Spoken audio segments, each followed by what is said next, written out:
Salut à toi, amis voyageurs des univers ludiques. Je m'appelle Chloé et aujourd'hui je vais te montrer comment créer un mur en fausse pierre comme celui-ci grâce à du béton fibré. C'est une technique qu'on a eu l'occasion d'employer dans nos salles d'escape game à la S-Room Agency.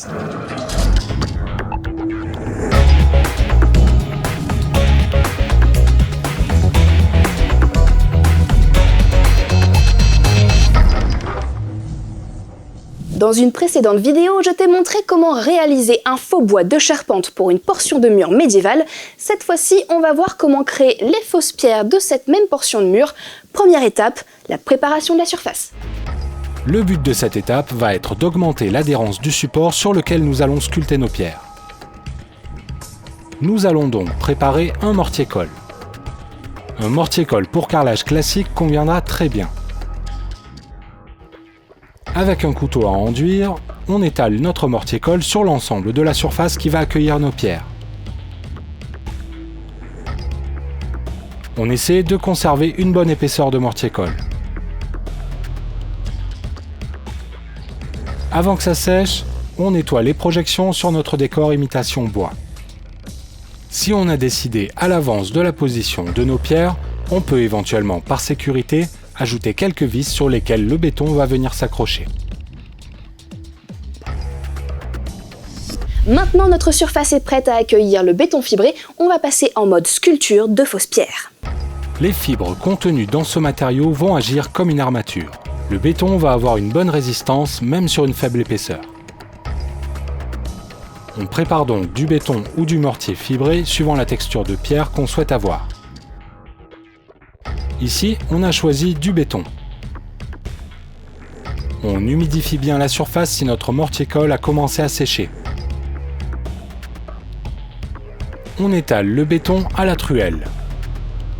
À l'horizontale, c'est plutôt simple, mais sur une cloison verticale, il te faudra un bon coup de truelle de vrai maçon.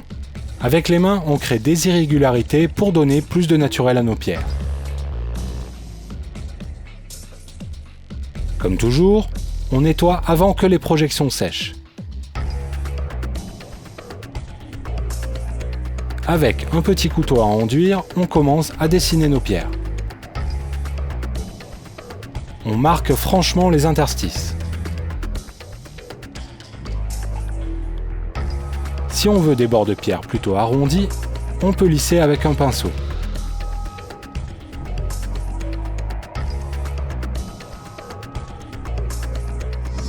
Notre mur en fausse pierre commence vraiment à prendre forme, ça fait plaisir. Par contre, le béton donne un aspect gris uniforme à tout notre mur. On va donc passer à une étape de peinture pour lui donner un peu de relief et de vie.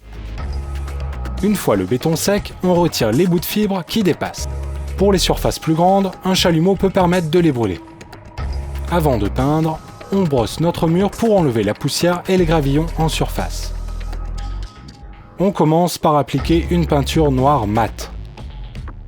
Il faut bien diluer la peinture pour obtenir un mélange très liquide qui va aller se loger dans les creux du relief.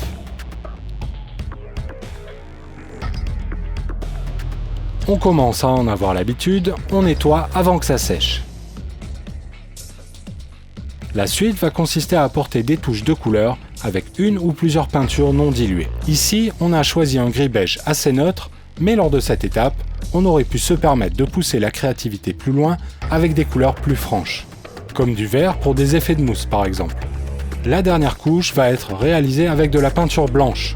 On va l'appliquer avec un pinceau plat qu'on décharge bien sur notre palette. Le but va être de mettre en valeur les reliefs en les brossant avec un pinceau sec. On peut imaginer d'autres techniques pour apporter du naturel aux pierres. Ici, on projette des gouttes de peinture noire pour créer des taches plus sombres.